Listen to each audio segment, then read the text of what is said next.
Hello दोस्तों, आप सभी का हमारे यूट्यूब चैनल डीके पाठशाला में स्वागत है। तो दोस्तों, जैसा कि आपने थंबनेल देख लिया होगा, दोस्तों ये आपको जो हमारी सीरीज चल रही है आपके एनटीपीसी सीबी 2 के लिए आपका प्लान चल रहा है 4 दिन का।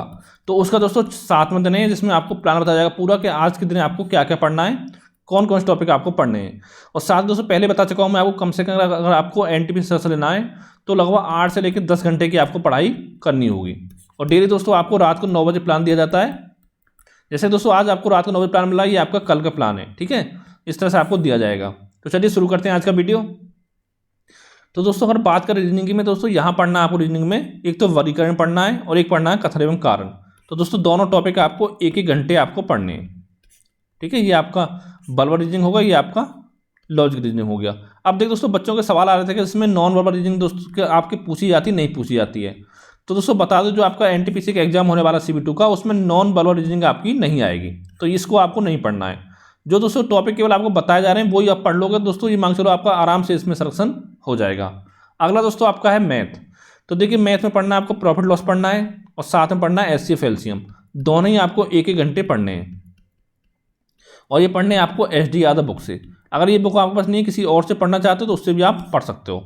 लेकिन मेन बात दोस्तों ये है कि आपकी पढ़ाई होनी चाहिए। और दोस्तों पहले आपको बोल चुका हूँ कि किसी भी यूट्यूब चैनल से पढ़ने की आपको जरूरत नहीं है। क्यों? तो दोस्तों वहाँ पे बहुत ज़्यादा समय आपका बर्बाद होगा, तो इतना समय आपका बचा हुआ नहीं, तो आपको बुकों से ही पढ़ाई करनी है, ठीक है।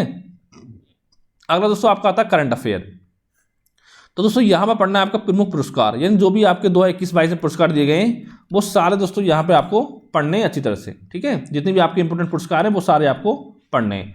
और दोस्तों ये टॉपिक आपको आज भी पढ़ना हो, ये टॉपिक आपको कल भी पढ़ना पड़ेगा, ठीक है। 2 दिन में आपको पूरा इसमें कंप्लीट कर देना है। अगला है आपका कंप्यूटर। तो देखिए दोस्तों यहाँ पर पढ़ना है आपको हार्डवेयर सॉफ्टवेयर पढ़ने, ठीक है। इस टॉपिक कंप्लीट करना है, ये पढ़ना है आपको अरेंज की बुक से। और दोस्तों अगर मान लो आपने बीटेक कर रखा है कंप्यूटर साइंस से, आईटी ब्रांच से, या कंप्यूटर पहले आपने पढ़ा हुआ है, तो आपको पढ़ने की जरूरत नहीं है, क्योंकि यहाँ से आपके 2 से 3 क्वेश्चन एग्जाम में पूछे जाते हैं, तो वो बहुत ही सिंपल आते हैं, आप आराम से कर सकते हो।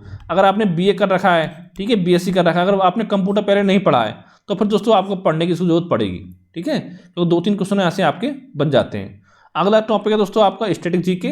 तो यहाँ पर दोस्तों पढ़ना है आपको भारत के प्रमुख शोध संस्थान, यानी जितने भी आपके शोध संस्थान है भारत के, वो सारे आपको पढ़ने हैं, ठीक है। चाहे यूपी के हों चाहे किसी भी राज्य के हों, यानी भारत के पढ़ने हैं पूरे। अगला है आपका जीव विज्ञान। तो दोस्तों यहाँ पर पढ़ना है आपका पोषक पदार्थ पढ़ना है, जैसे कार्बोहाइड्रेट हो गया आपका, ठीक है, वसा हो गया, प्रोटीन हो गया, ये सब चीज़ आपको पढ़नी है जीव विज्ञान में। अगला है आपका भारत का भूगोल। तो यहाँ पर पढ़ना है आपको भारत की कृषि पढ़नी है, भारत के भूगोल में, कि जैसे आप पूछ सकता है कौन सी फसल आपकी खरीफ की फसल है, कौन सी जायद की फसल है, कौन सी रबी की फसल है आपकी, कि रबी की फसल कब बोई जाती है, कब काटी जाती है। इस टाइप के क्वेश्चन भी आपके बन सकते हैं। और साथ ही भारत में कि फसलों के उत्पादन में पहला स्थान किस राज्य का है। जैसे पूछे गेहूं में सबसे ज़्यादा गेहूं कौन से राज्य में होता है भारत का, ठीक है। ज़्यादा नहीं पढ़ना दोस्तों, टॉप का पढ़ना है आपको, फर्स्ट पर पढ़ना है केवल, जो कि आपका पहले नंबर पर वही आपको केवल पढ़ना है। अगला है आपका भारतीय संविधान।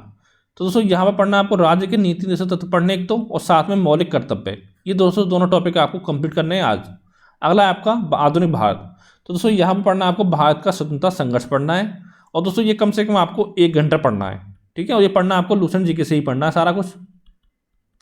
तो दोस्तों ये हो गया पूरा आपका डे 7 का प्लान। अब दोस्तों अगर कोई आपका सवाल हो तो नीचे कमेंट करके जरूर पूछें। तो थैंक यू फॉर वॉचिंग।